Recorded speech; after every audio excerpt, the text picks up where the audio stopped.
Hello, friends, how are you? I'm back again with a small aviation knowledge for all you non-aviators and also for the aviators. उनके लिए ज़्यादा अच्छे से समझना हो जाएगा कि एक्चुअली एविएशन के बैकग्राउंड स्टोरी में क्या चलता है. So one story, not even story, it's a real incident. आज ही हुआ. मैं अभी फ़्लाइट से उतरी हूँ. मैं गई थी गोवा से मैं फ़्लाइट लेके आई. You can see the right, the makeup is still there. And मैं ये शेयर करना चाह रही थी. आज मैंने एक रियल इंसिडेंट फेस किया जो मुझे लगा कि मुझे अपने ऑडियंस के साथ शेयर करना चाहिए. तो एक पैसेंजर इंडिगो की फ़्लाइट से उसको हार्ट अटैक हो गया था. एंड फ्लाइट से जस्ट निकलने के बाद जो एरो ब्रिज के बाद जो एयरपोर्ट का एरिया होता है जहाँ से आप लोग बैगेज कलेक्ट करने जाते हैं, वहाँ पे वो कोलैप्स हो गया.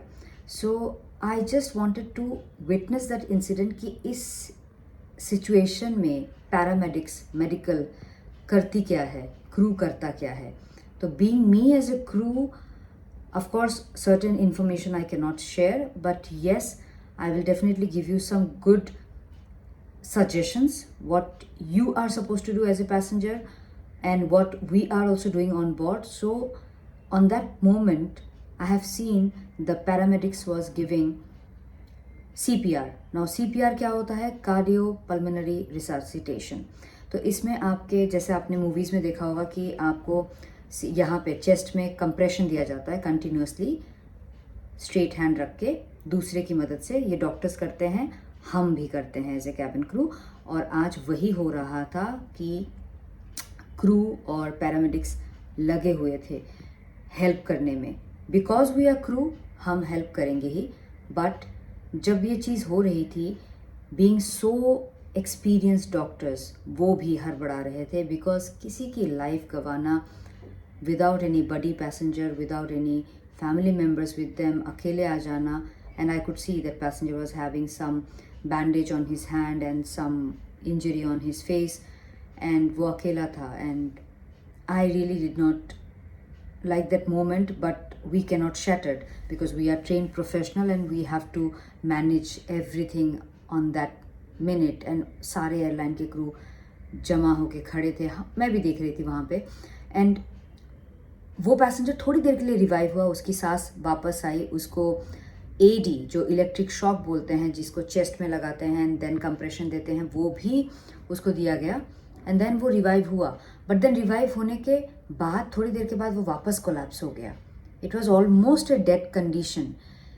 बट देन उसको फिर स्ट्रेचर में लेके गए पैरामेडिक्स में, एयरपोर्ट से निकाला गया. And everything was witnessed.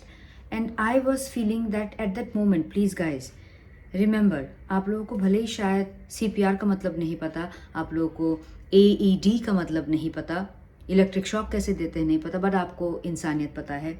So please, अगर ऐसा कोई कोलैप्स होता हो, आप कुछ ना करें तो एटलीस्ट जो इंस्ट्रक्शन आपको डॉक्टर दे रहा होता है मदद के लिए, या फिर आपको किसी और तरीके का इंस्ट्रक्शन एयरपोर्ट के अंदर दे रहा होता है, प्लीज़ हेल्प करें. क्रू का भी हेल्प करें. अगर ये फ़्लाइट के अंदर हो रहा है तो प्लीज़ अपनी सीट पर बैठे रहें.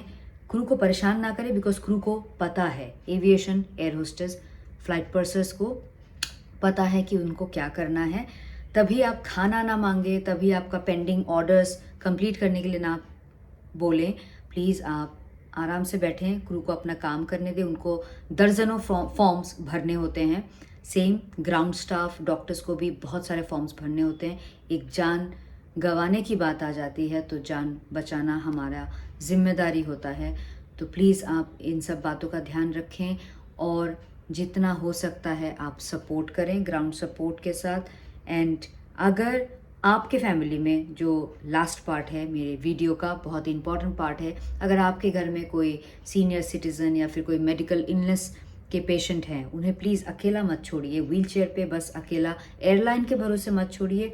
एक बड़ी पैसेंजर, एक साथ का बंदा होना बहुत ज़रूरी है किसी भी इमरजेंसी में. मेरे फ़्लाइट में डेथ ऑन बोर्ड भी हुआ है, मैंने अपने एक पॉडकास्ट में भी इसका जिक्र किया है.